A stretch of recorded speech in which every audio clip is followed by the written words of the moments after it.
일본 북해도에서 태어나 작품 활동을 했던 작가 구리 류헤이리가 쓴 우동 한 그릇이라는 작은 이야기가 있습니다. 어느 해 겨울, 한 해의 마지막 날인 12월 31일 밤, 이제 막 10시가 넘어서서 문을 닫으려고 하는데 우동집 문을 열고 마지막 손님이 들어왔습니다. 초등학교에 다니는 남자아이 둘과 함께 어떤 여인이 들어와서 난로 앞에 자리를 잡았습니다. 그리고는 미안해하면서 우동 1인분을 시켰습니다. 김이 모락모락 나는 먹음직스러운 우동 한 그릇을 가운데 두고 세 사람은 아주 맛있게 먹으면서 도란도란 이야기를 나누었습니다. 정말 맛있네요. 엄마도 좀 잡수세요. 그리고 다 먹고 나서는 150엔의 값을 지불하고 자리에서 일어났습니다. 주인 내외는 문을 열고 나가는 새 모자에게 고맙습니다. 새해엔 복 많이 받으세요. 라고 머리를 숙이고 큰 소리로 인사를 했습니다. 그리고 시간이 흘러 다시 그 다음에 12월 31일이 돌아왔습니다. 역시 10시가 넘어서 가게를 닫으려고 할 때 작년에 왔던 그 새 모자가 또 문을 열고 우동집 안으로 들어왔습니다. 그 여인은 조심스러운 어조로 주문을 했습니다. 저 우동 1인분입니다만 괜찮을까요? 역시 그들은 그 뜨거운 우동을 아주 맛있게 먹고서 돌아갔습니다. 주인은 또다시 그들의 등 뒤에다가 큰 소리로 새해 복 많이 받으세요 라고 인사를 했습니다. 그 후 또다시 1년이 흘러 그 다음 해의 12월 31일이 돌아오자 주인 내외는 초조해지기 시작했습니다. 그리고는 지난 여름에 값을 올려서 200엔이 된 우동의 메뉴판을 뒤집어서 다시 우동 150엔이라고 쓰여진 면을 앞으로 내걸었습니다. 그리고 작년에 그 손님들이 앉았던 난로 옆의 2번 좌석에는 예약석이라는 팻말을 올려놓았습니다. 그리고 식당 문 밖을 자꾸 쳐다보았습니다. 이윽고 10시 반이 되자 역시 기다리던 그 새 모자가 나타났습니다. 한 명은 중학생 교복을 입고 있었습니다. 엄마는 조용히 주문을 했습니다.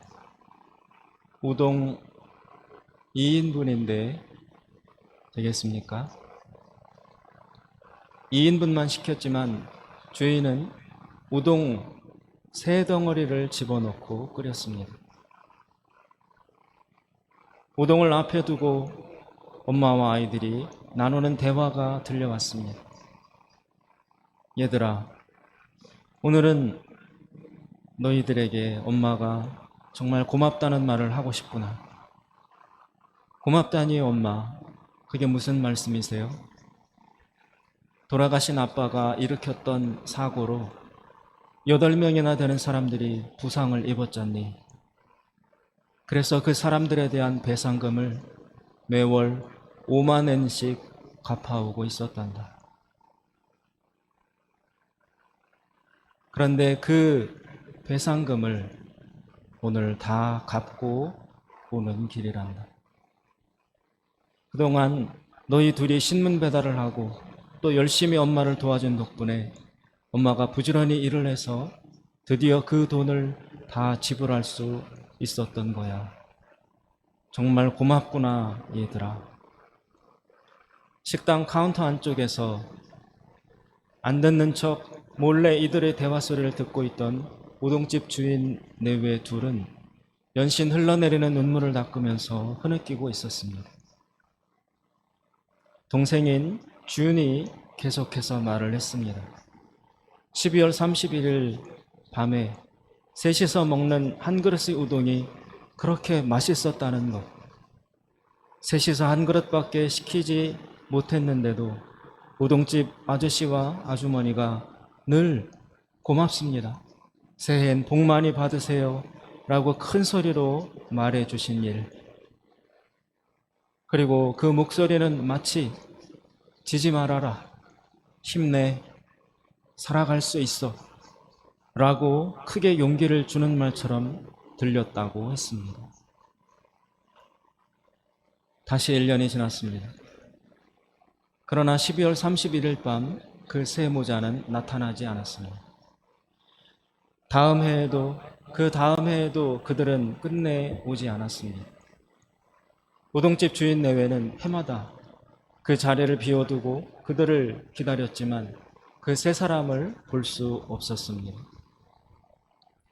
그렇게 14년이라는 시간이 흘러갔습니다. 다시 12월 31일을 맞이한 어느 해의 마지막 날, 이 우동집은 일찍 문을 닫고 근처의 상점 주인들로 구성된 상조회 회원들과 가족들이 모두 모여서 송년회를 열었습니다. 여기에 모인 사람들 모두가 이 우동 한 그릇에 관한 이야기를 들어서 알고 있었습니다.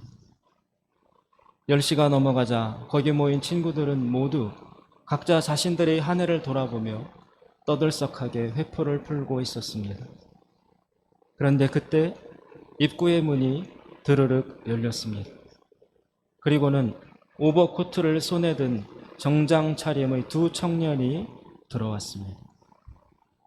그것을 본 여주인이 오늘은 영업 끝났습니다 라고 말을 하려고 막 일어서려는 순간 깨끗한 옷을 입은 부인이 뒤늦게 들어와서 깊이 머리를 숙이며 두 청년 사이에 섰습니다.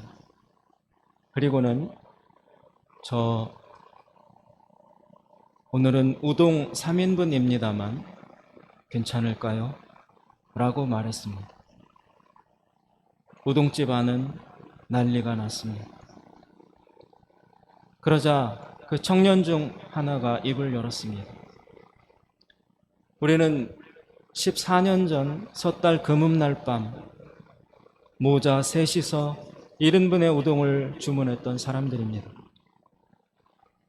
그때 그 한 그릇의 우동에 용기를 얻어서 세 사람이 힘을 합하여 열심히 살아갈 수 있었습니다. 저희는 그 후 다른 곳으로 이사를 가서 그동안 올 수 없었는데 그 사이에 저는 국가 시험에 합격을 하여 의사가 되었고 동생은 대학을 졸업하고 은행에 다니게 되었습니다. 저와 동생은 오늘 지금까지 우리 인생에서 가장 사치스러운 일을 한번 계획해 보았습니다.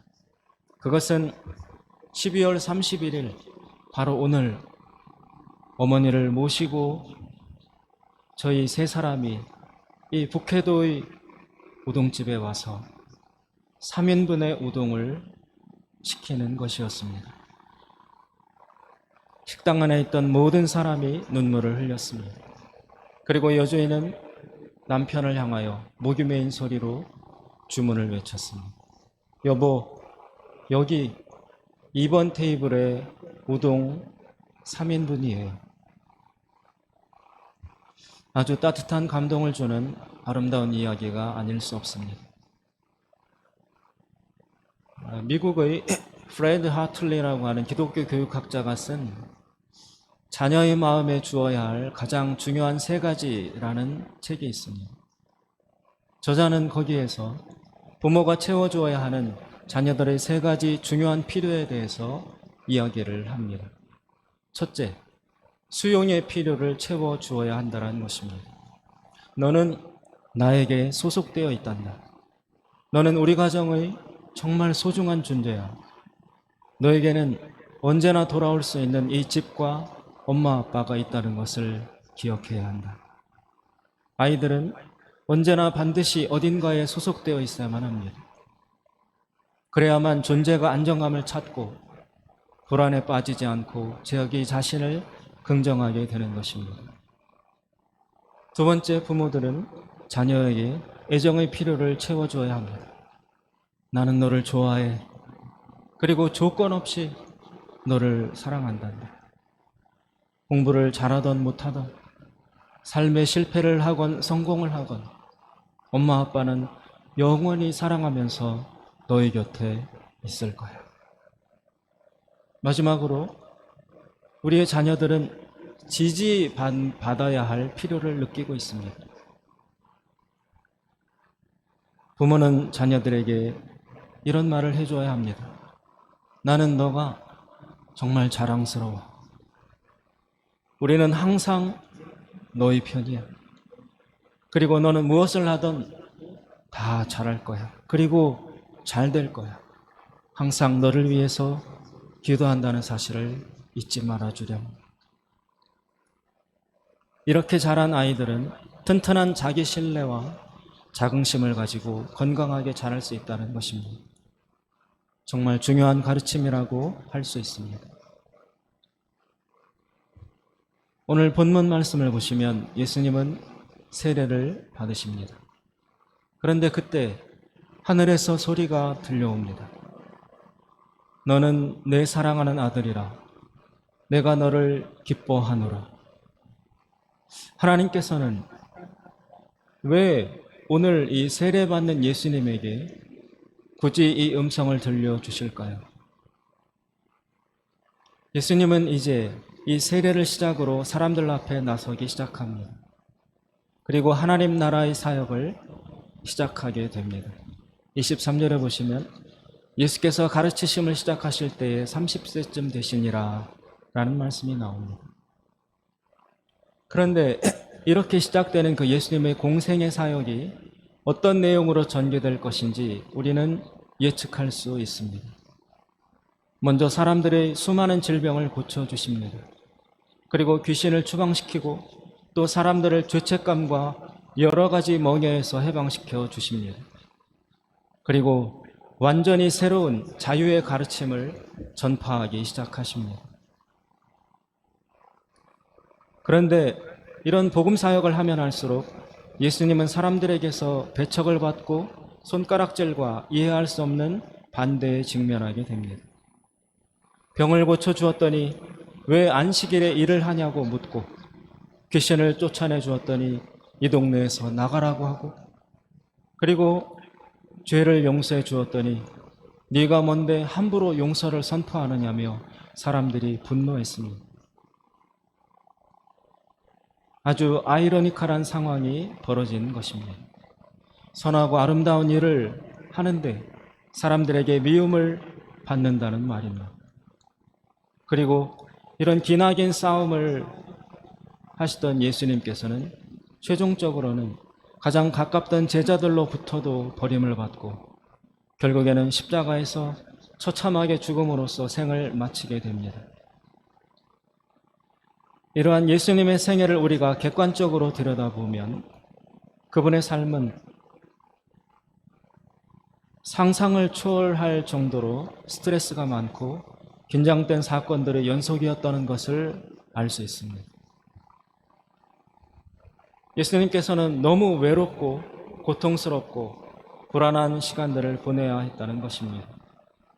그리고 좀 더 깊이 복음서를 찾아보면 한 사람이 자신의 생애에 있어서 이렇게 많은 비방과 고립과 오해와 저주에 노출될 수 있을까라는 생각이 들 수밖에 없습니다. 예수님은 실제로 이런 힘든 삶을 사셨던 것입니다. 이러한 예수님의 목숨을 건 대결과 개혁과 그로 인한 적대감 넘치는 삶 속에서 예수님에게 찾아오는 가장 위험한 것은 바로 정체성 위기, 아이덴티티 크라이시스입니다. 나는 누구인가? 나는 지금 제대로 가고 있는가? 그리고 나는 과연 소중한 사람인가? 사람들의 외면과 비판, 반대에 휩싸이게 되면 우리는 쉽사리 자기 거부의 감정에 빠지게 됩니다. 그래, 나는 실패자야. 내가 별 볼 일 없다는 사람이라는 사실이 또다시 증명되었군. 나는 아주 아무 쓸모없는 추한 사람이야. 넌 아무런 가치도 없는 아무것도 아닌 존재야. 이런 부정적인 목소리는 너무 크고 끈질겨서 그대로 믿어버리기 쉽습니다. 저항하기가 매우 어렵습니다. 그리고 그것은 엄청나게 위험한 함정이 됩니다. 바로 자기 거부라는 함정입니다. 여기에 빠지면 누구도 쉽게 헤어나올 수가 없습니다. 그리고 그런 자기 거부의 정신 자세는 습관성이 되기 쉬워서 시간이 지날수록 점점 더 깊이 우리를 끌어당김으로써 내면이 아주 허약하고 공허한 바스락거리는 낙엽같이 말라버린 영혼을 지닌 삶으로 전락하게 만드는 것입니다. 이처럼 엄청난 자기 거부의 유혹과 공격 앞에서 자신을 지켜나가기 위한 싸움, 그것이 바로 예수가 직면해야 했던 영적 전쟁의 핵심이었습니다. 당장 오늘 우리가 읽은 이 본문 다음에는 예수님께서 마귀에게 시험 받으시는 장면이 나오고 있습니다. 거기에서 사탄은 끊임없이 예수님에게 네가 하나님의 아들이거든 이라는 전제를 제시하면서 예수님의 마음과 영혼을 흔들어 놓습니다. 그래서 예수님 스스로가 자신의 정체성에 대해서 혼란스럽게 느끼도록 만드는 것입니다. 내가 이토록 굶어야 한다면, 내가 이토록 무자비한 위험에 시달리는데도 하나님의 보호가 나타나지 않는다면, 내가 그 높은 하늘의 권세를 가졌음에도 불구하고 이렇게 사람들의 조롱과 손가락질에 내동댕이 쳐져야만 한다면 과연 나 자신이 하나님의 아들이라는 것이 사실일까? 정말 믿어도 되는 진실일까? 어쩌면 나는 하나님의 아들이 아닌지도 몰라. 엄청난 나의 착각과 과대망상일지도 모르잖아. 나는 그저 헛되고 모호한 꿈에 사로잡힌 길 잃어버린 광야의 미친 사람일지도 모르는 일 아닌가. 마귀는 이처럼 예수님의 자기 정체성에 대한 확신을 혼란스럽게 함으로써 예수님이 결국 자기 자신을 잃어버리게 만들려는 것입니다. 그리고 스스로 무너지도록 몰아가는 것입니다. 이것이 사탄의 공격 포인트입니다. 이 점이 바로 오늘날 모든 성도들의 내면에서 일어나고 있는 영적 전쟁의 본질이라고 할 수 있습니다.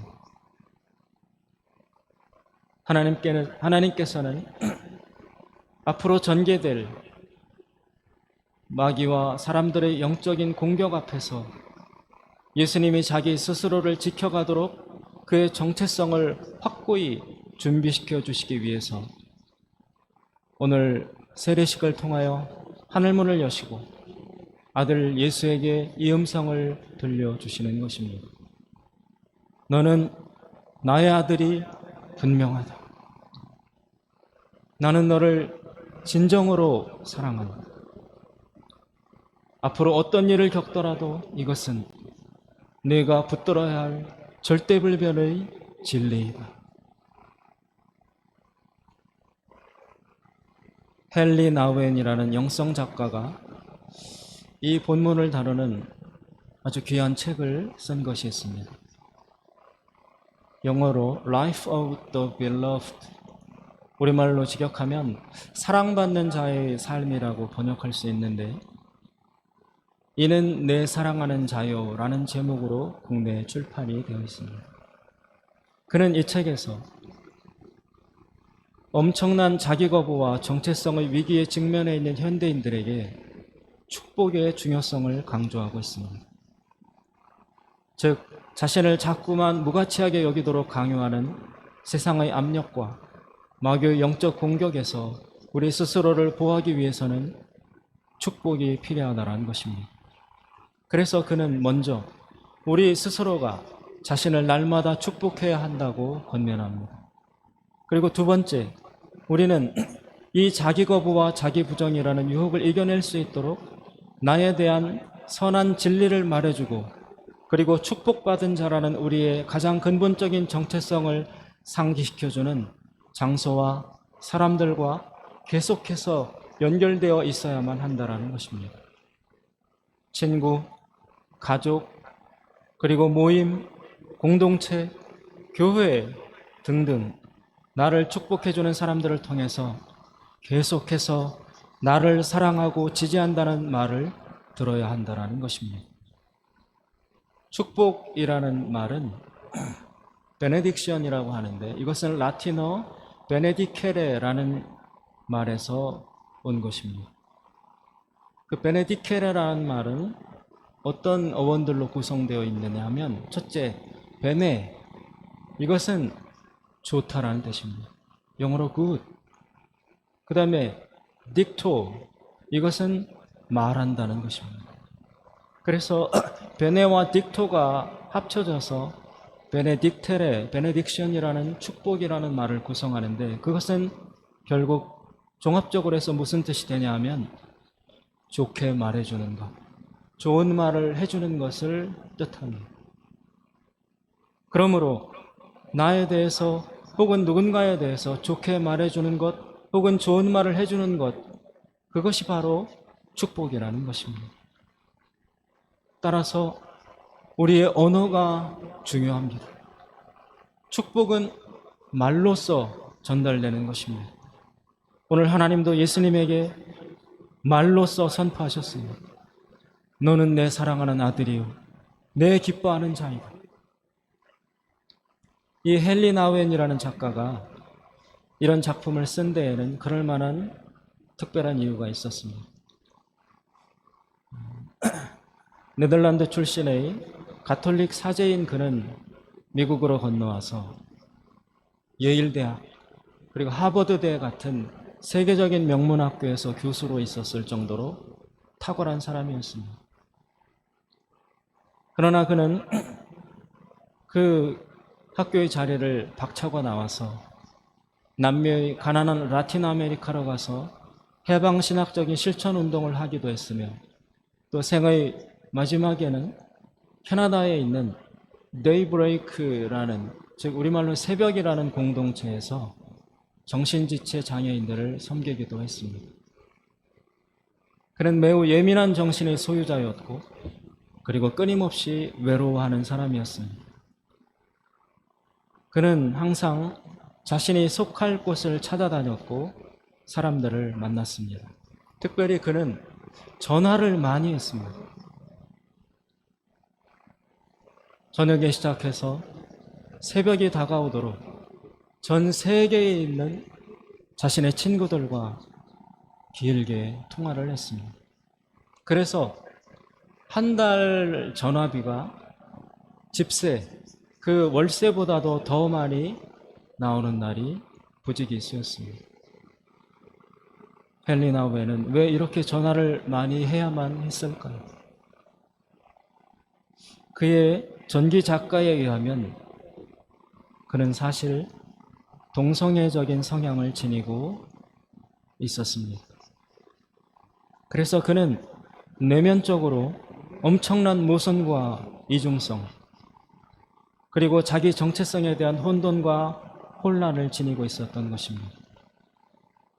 가톨릭 사제이면서 내면으로는 동성애에 이끌리는 성적 지향성을 지니고 살아야 하는 이 너무나 고통스러운 현실 속에서 그는 수없이 방황을 했고 너무 처절하게 외로워했습니다. 매우 성공한 듯 보였지만 어디에도 속할 수 없다는 공허감, 그리고 도덕적으로 스스로를 긍정할 수 없는 깊은 자기 거부감과 실패감, 그리고 아무에게도 터놓고 말할 수 없는 뼈에 사무치는 고독감. 그는 이런 이중성으로 인해서 엄청나게 자기 존재의 가치를 의심해야만 했고 늘 사람들의 거부와 거절 혹은 친절에 대해서 예민하게 반응해야 했던 것입니다. 그리고 그러한 자기 부정의 유혹과 위협 앞에서 자신을 지켜줄 수 있는 축복의 말을 듣기 위해서 나우엔은 늘 전화를 돌려야 했던 것입니다. 사랑해, 괜찮아, 잘하고 있어, 너는 좋은 사람이야. 나 외에는 친구들이 해주는 이런 말을 듣고 자신의 영혼을 지켜나갈 수 있었던 것입니다. 사랑하는 여러분, 듣는 것은 이렇게 중요합니다. 왜 오늘날 현대인들이 그렇게 SNS에 목을 메고 좋아요라는 한마디에 즐거워하고, 그리고 왜 악성 댓글과 악플 때문에 심지어 스스로 목숨을 끊기도 하나요? 상대방의 그 말이 내 정체성을 규정하기 때문입니다. 그 말이 내 존재의 기반을 튼튼히 받쳐주기도 하면서 동시에 위험하게 흔들어 놓기도 하기 때문에 그렇습니다.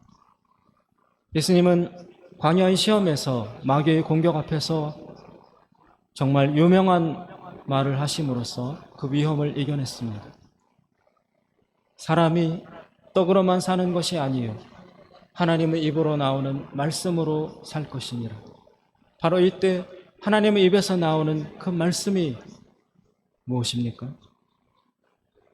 그것은 바로 나는 너를 사랑한다, 이것입니다.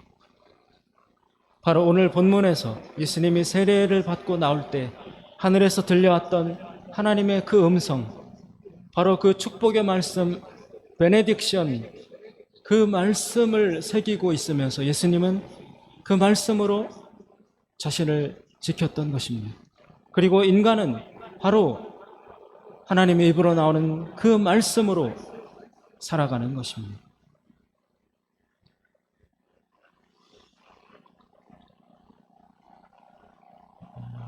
저에게도 이 헨리 나우엔이 쓴 이 책은 대단히 중요한 의미를 갖는 작품이라고 할 수 있습니다. 이 책은 저에게 삶의 어떤 전환점 같은 것을 가져다 준 책이라고 할 수 있습니다. 저는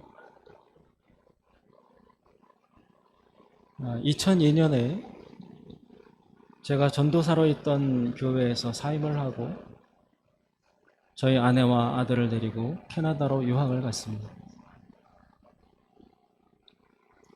39이라는 늦은 나이에 다시 시작한 공부였지만 영어도 안 되고 경제적으로도 불안하고 해서 캐나다의 그 아름다운 경치도 즐기지 못한 채로 학교와 도서관만 왔다 갔다 하면서 시간을 보냈습니다. 제임스 패커라는 유명한 신학자의 아침 강의를 청강하면서 제가 많이 졸았던 기억이 납니다. 그런데 캐나다로 떠난 지 1년 반 정도가 지난 어느 날 저에게 정말 엄청난 일이 일어났습니다. 제 몸에서 암이 발견되었던 것입니다. 정말 갑자기 일어난 그 엄청난 폭풍우 같은 일 앞에서 저는 부랴부랴 한국으로 돌아왔고 긴급 수술을 받았습니다. 그리고 저의 그 암 수술로 인해서 유학 공부도 자동으로 끝이 났습니다. 캐나다에 구해두었던 저의 집과 책, 침대, 옷, 학교 등등 모든 것을 그리고 공중에 날려버리고 저희 가정은 완전히 정말 공중 분해된 채 제가 수술한 병원에 머물게 되었습니다. 그러나 더 큰 문제는 그 다음에 찾아왔습니다. 수술을 마쳤지만 갈 곳이 없었습니다. 저는 순진한 마음에 공부를 다 마치기 전에는 절대로 돌아오지 않겠다는 마음으로 캐나다에 떠나기 전 국내에 남아있던 모든 것을 다 정리하고 떠났습니다. 집도 팔고 보험도 해약하고 저축도 다 깨뜨리고 물론 학비를 마련하기 위해서이기도 했지만 그런 배수진을 친다는 마음 때문에 한국에는 아무것도 남겨두지 않았던 것입니다. 그런데 갑자기 암 수술이라는 청천벽력 같은 위기를 맞이하고, 그리고 그냥 완전히 빈손으로 입은 옷만 걸치고 국내에 들어와 버린 것입니다. 한 달간의 입원을 마치고 퇴원을 하는데 갈 곳이 없었습니다. 이 한국이라는 땅덩어리 안에서 우리 세 가족이 그리는 그날 하루 들어가서 잘 수 있는 방 한 칸이 없었던 것입니다. 그리고 처음 캐나다로 공부하며 나갈 때 준비해서 들고 갔던 돈은 1년 반의 시간이 지나면서 이제 바닥에 났고, 그마저도 수술비로 마지막 1원까지 다 써버리고 만 상태였습니다. 정말 비참했습니다. 게다가 더 가혹한 소식은 저의 암 스테이지, 즉 기수는 바로 3기였고 심각한 상태였기 때문에 제가 앞으로 살 수 있는 확률, 즉 생존율은 30%가 안 된다는 것이었습니다. 그렇게 울면서 병원 문을 나섰고 아무 대책이 없던 저희는 할 수 없이 처가로 들어가게 되었습니다. 저는 장인 장모님에게 얼굴을 들 수가 없었습니다. 여러분 생각해 보십시오. 기껏 귀한 딸을 주었더니 암 환자가 되어서, 그것도 죽을지 살지 모르는 몸을 하고 처가로 기어들어오는 사위를 바라보는 그 어른들의 마음이 어떠했겠습니까? 제가 너무 미웠을 것입니다. 정말 쳐다보기도 싫었을 것입니다. 그러나 장인 장모님은 저에게 아무 말씀도 하지 않으셨습니다. 단 한 번도 저에게 책망을 하거나 싫은 내색을 하신 적이 없습니다. 저는 지금도 이 아버님, 어머님에게 형언할 수 없는 깊은 고마운 마음을 가지고 있습니다. 그리고 저는 저희 장인어른을 대단히 존경합니다. 건강관리도 잘하셔서 지금도 건강한 생활을 하고 계시고, 또 은퇴 후에 자원봉사를 다니시면서 열심히 다른 사람들을 섬기고 계십니다. 제가 나중에 들으니 저희가 이 처가로 들어오는 그날 장모님께서 정말 많이 우셨다고 하셨습니다. 어쨌든 그렇게 저희 처가에 들어가서 사는 생활이 시작이 되었습니다. 부모님 두 분은 저희에게 진심으로 잘 해주셨습니다. 너무 많은 배려와 기도를 해주셨습니다. 그런데 문제는 제 자신이었습니다. 저는 정말 너무 죄스러웠고 죄송했고 쥐구멍이라도 들어가고 싶을 정도로 고개를 들 수가 없었습니다. 아무도 뭐라고 하는 사람이 없었지만 저는 스스로의 자격지심에 어찌할 바를 찾을 수 없었습니다. 그래서 항암 치료를 받으면서 저는 매일같이 근처 교회의 기도실을 찾아갔습니다. 물론 기도하기 위해서이기도 했지만 무엇보다 장인 장모님께 너무너무 죄송해서 집안에 누워있을 수가 없었고, 또 앞으로 나와 내 가족의 운명은 어떻게 될 것인지 아무런 약속도 없고 희망도 없는 그 미래의 두려움에 짓눌려서 숨을 쉴 수가 없었기 때문이었습니다. 그래서 아침에 처가에서 나올 때 두유와 생식 한 봉지를 들고 와서 교회 기도실에 앉아서 점심 삼아 그것을 타서 먹고, 또 저녁 6시까지 그대로 그 자리에 앉아서 기도하는 것이었습니다. 사실 기도라기보다는 하루 10시간씩 그냥 그 자리에 앉아 있었던 것입니다. 갈 데도 없고 만날 사람도 없고 할 수 있는 일도 없고 생명에 대한 보장도 없고 집도 없고 돈도 없고 능력도 없고 미래도 없는 그런 저에게 갈 수 있었던 곳은 유일하게 교회의 기도실밖에 없었습니다. 나중에는 웬 낯선 젊은 사람 하나가 매일같이 출근하듯이 교회에 와서 하루 종일 앉아만 있다고 가고 나니까 그 교회 사찰 집사님께서도 저를 알게 되었습니다. 저는 하나님 앞에 부르짖을 힘도 없었고 그냥 도피하듯이 가서 앉아 있었던 것입니다.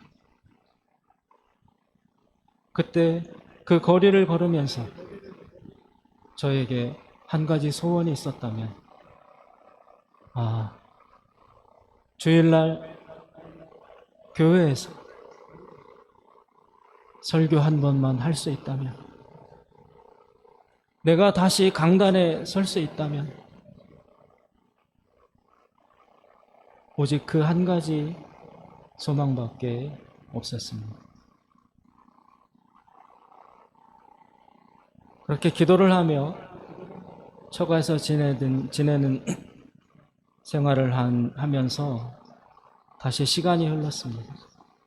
저희들은 여름에 들어와서 이제 어느새 겨울이 찾아오고 있었습니다. 날씨가 추워지고 있었습니다. 그런데 어느 날 저희 아내가 저를 이끌면서 잠깐 시내에 나가자고 말을 해왔습니다. 오랜만에 데이트를 하자는 것이었습니다. 아마도 침체되어 있는 저를 위로해 주려고 그랬던 것 같습니다. 그래서 아내는 장모님의 코트를 걸치고 저는 장인어른의 외투를 빌려 입고 시내로 나갔습니다. 아내가 제 팔짱을 꼈는데 정말 오랜만에 둘이서 같이 외출을 하는 것이었습니다.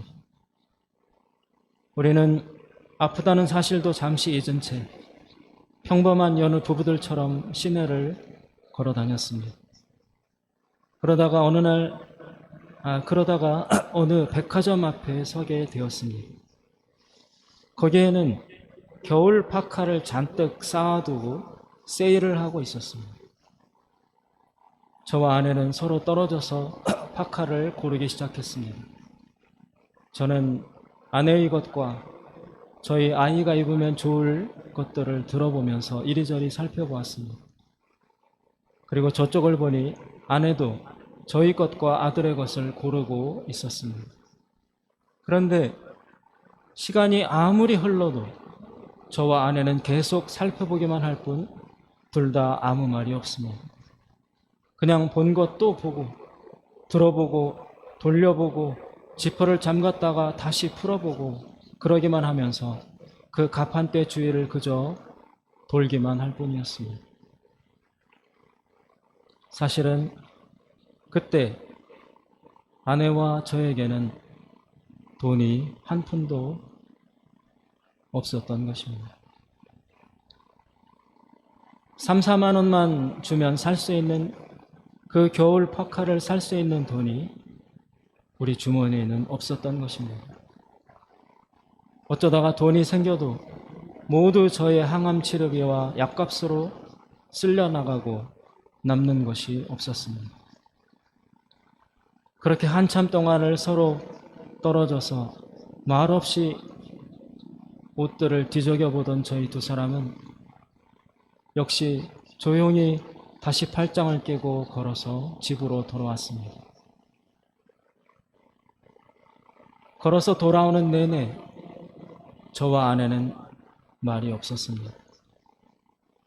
오랜만에 즐거운 마음으로 가볍게 웃으며 시내에 나갔으나 돌아오는 발걸음은 무거웠습니다.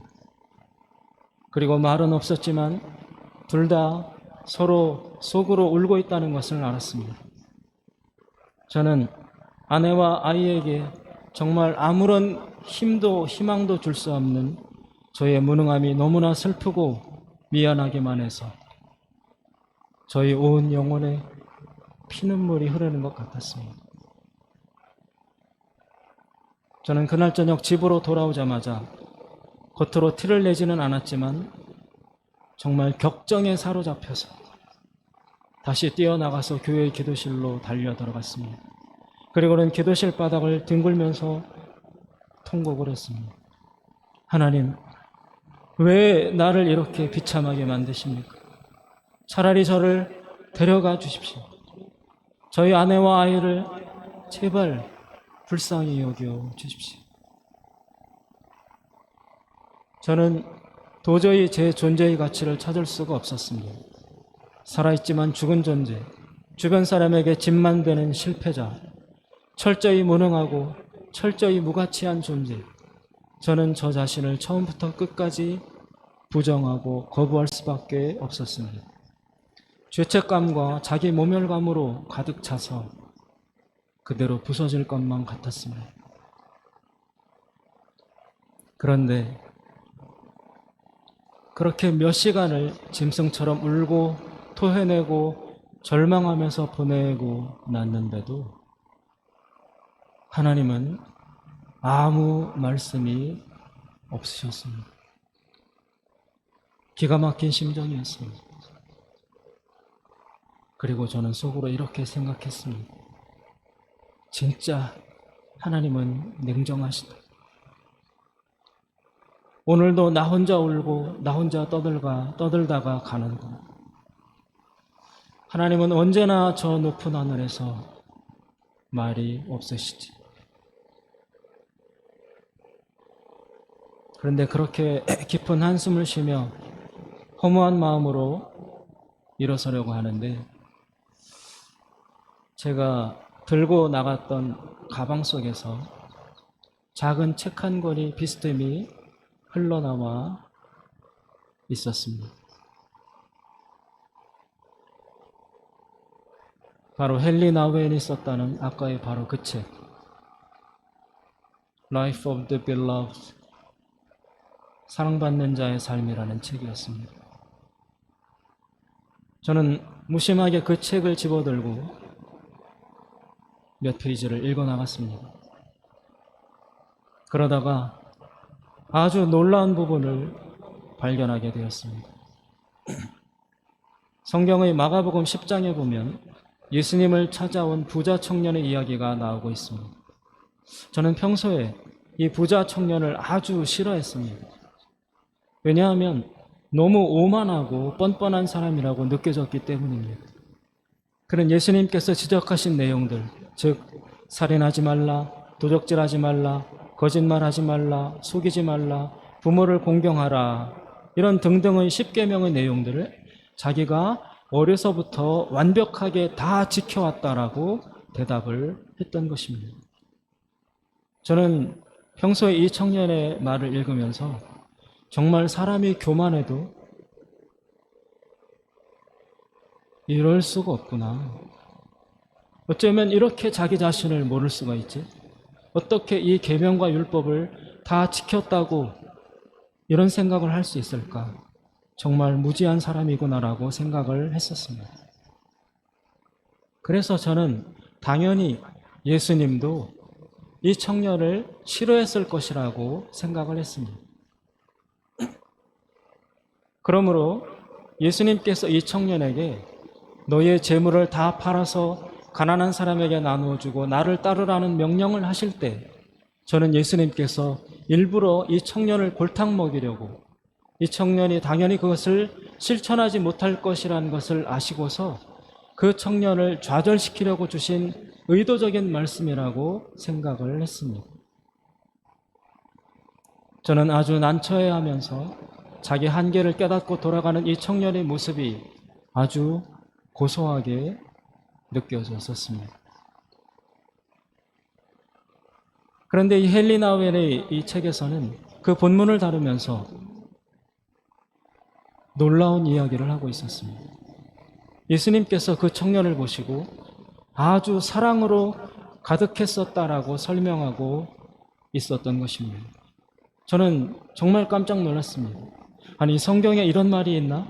예수님이 이 청년을 사랑하셨다고? 정말 그럴 리가 없어. 저는 불이 나게 가방에서 성경을 꺼내서 마가복음 10장 21절을 찾아보았습니다. 그런데 놀랍게도 정말 거기에는 예수께서 그를 보시고 사랑하사 라는 단어가 또렷이 써 있었습니다. 저는 정말 크게 놀랐습니다. 그리고는 제가 가지고 다니던 다른 번역 성경을 가방에서 다시 꺼내서 찾아보았습니다. 그랬더니 거기에는 더 확실한 말이 써 있었습니다. 예수께서 한없이 사랑스러운 눈길로 그 청년을 바라보셨다라고 되어 있었습니다. 저는 그 순간 제 머릿속에서 놀라운 생각들이 연속적으로 퍼져나가는 것을 느꼈습니다. 만일 예수님께서 정말로 이 교만으로 똘똘 뭉친 이 가망 없는 청년을 사랑하신다면, 정말 그렇다면 나도 사랑하시는 것이 아닐까? 남편으로서도 아빠로서도 아무것도 해주지 못하는 쓸모없는 병들고 무능한 나 같은 존재도 예수님은 사랑하시지 않을까?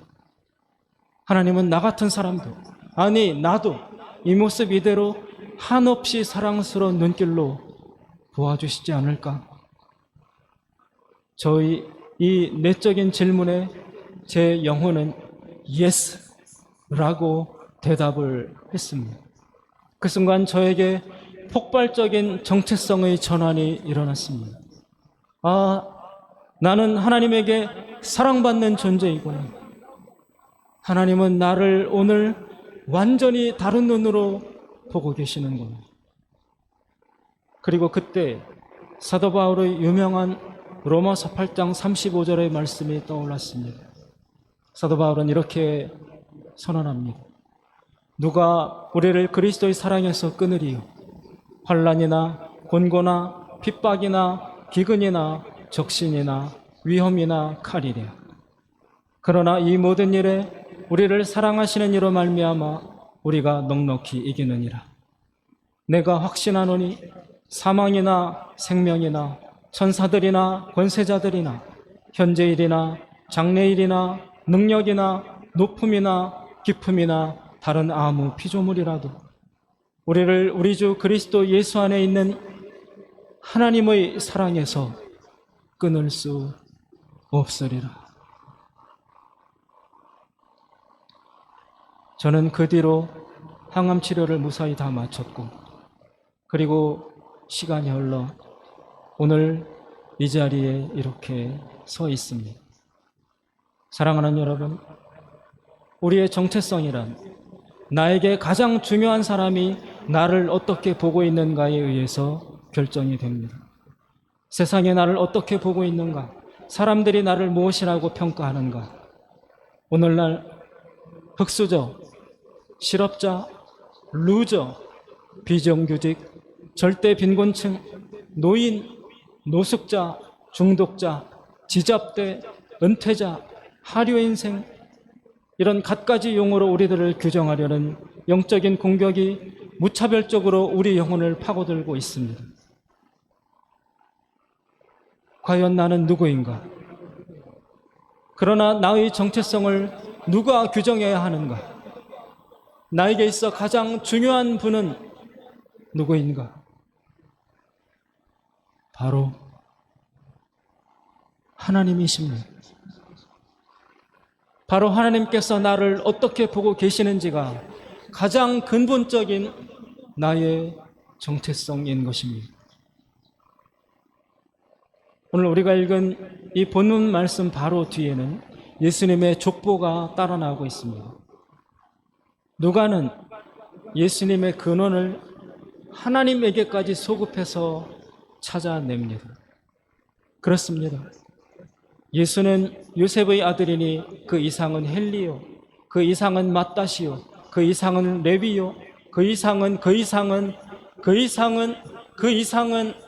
하나님이시니라. 바로 그렇습니다. 예수님의 존재의 뿌리는 하나님에게서 시작되는 것입니다. 우리도 마찬가지입니다. 우리는 거룩한 하나님의 형상으로 빚어진 하나님의 아들이요 하나님의 딸인 것입니다. 끊임없이 거짓 정체성을 부여하는 세상 속에서 살아가고 있지만, 그러나 우리의 시민권은 하늘에 있습니다. 우리는 불멸의 하나님의 형상으로 지음받은, 영원히 하나님께 사랑받는 바로 그 사람인 것입니다. 우리가 언제 어떤 모습으로 있다 할지라도 우리는 하나님께서 사랑하시는 자, 내가 기뻐하는 아들, 내가 존귀히 여기는 나의 딸, 바로 하나님의 사랑받는 자인 것입니다. 이 사실을 우리는 붙들고 선포하고 그리고 축복해주며 기억해야 할 것입니다. 기도하겠습니다. 자비로우신 하나님 아버지, 세상은 우리를 손가락질하고 그리고 세상의 기존을 가지고 우리의 정체성을 규정하려 들고 있습니다. 그러나 우리는 예수님께서 들으셨던 그 말씀, 이는 내 사랑하는 아들이요 내 기뻐하는 자라는 바로 그 말씀, 사람이 떡으로만 사는 것이 아니요 하나님 입에서 나오는 말씀으로 산다고 하셨을 때의 바로 그 말씀으로 살아가는 존재임을 명심하게 하여 주시옵소서. 예수님의 이름으로 기도드리옵나이다. 아멘.